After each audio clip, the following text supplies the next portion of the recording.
Hello viewers, Simplified English Grammar is again here for you. I mean for you.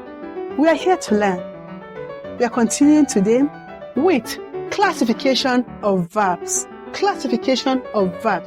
Here we have the English verb. The English language verbs are classified into two: finite and non-finite verbs.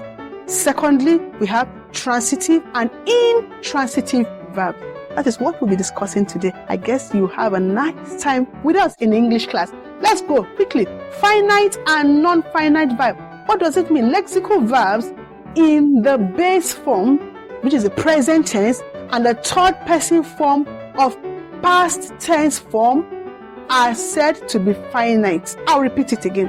Lexical verbs in the base form. Remember, we have treated lexical verb before noun, and then the third person form or past tense form are said to be finite. Therefore, a finite verb has a subject. It must agree in number, in person, in tense, in voice, and in mood with the subject. Have I loaded you so much? Let's see how to simplify it. What I mean is this: a verb is said to be finite if it agrees with the subject, 1, in person, 2, in tense, 3, in voice, and 4th and finally in mood. What does it mean to say subject? A subject of the sentence is that part of the sentence that performs the action, or that which we are talking about. For example, in a sentence like this: Aisha slapped Musa. In this sentence, Aisha slapped Musa. Aisha here is the subject. Aisha here is the subject. Why is Aisha the subject? Because she's the one that performs the action. Aisha performs the action of slapping. And then we have the verb here, slapped. The verb here, slapped. The verb here, slapped. And who suffers the action? Musa here suffers the action, because Musa, this is a bonus, suffers the action. Musa is called the object. So the object is that person or that thing that bears the consequences of the action of the subject. Now, do you understand? When we say subject, that a finite verb must have a subject. Again, a finite verb must agree with the subject in person. By that, what do we mean? Here we have Aisha. Let's take another example to illustrate that. We have said that the subject is that person that performs the action or that thing we are talking about. I hope that is clear. Good. If that is clear, when we say a subject agrees with the verb in number, in tense, and in person, it simply means this. For example, we have he eats. He here is the singular, is the third person singular of the pronoun, third person singular of the pronoun, and it denotes just one person. And then we have it here, which is a singular verb here. So we have 1 plus 1 here. It means they agree. You have one subject. Remember, this is the subject, and this is the verb or the predicate. You have a singular pronoun here and a singular verb there. Number 1, they agree here in person and they agree in number.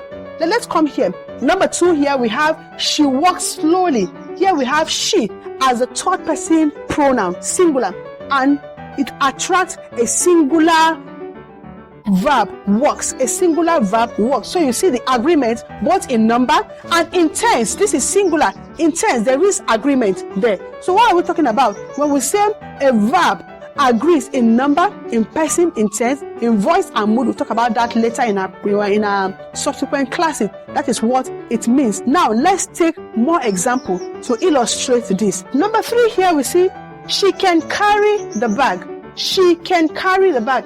Can carry here is the verb in this sentence. And here you can see can here is the mood, talking about the ability of the subject to carry this bag. So you see the agreement between the subject and the verb. Again, we'll be continuing with non-finite verb. Non-finite verb. What does it mean?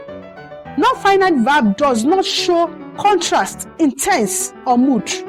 They also do not show agreement in tense or agreement in number. They don't. What are those non-finite verbs?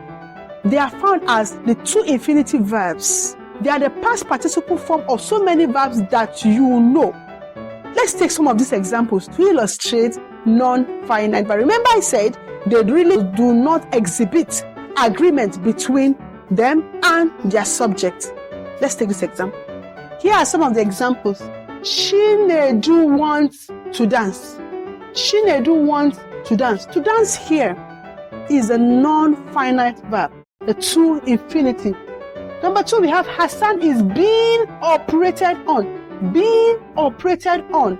Being operated here is a non-finite verb. It doesn't have anything to do with tense, with agreement in number or in person. Number 3, we have to read, another two infinitive verb. Novel is interesting. And finally here, to stand, also a two infinitive verb. Publicly demands courage. To stand publicly demands courage. I want to thank you very much for viewing our channel, our videos. Don't leave without subscribing, please. Please. Subscribe. Subscribe. Subscribe. See you in our next video. Bye.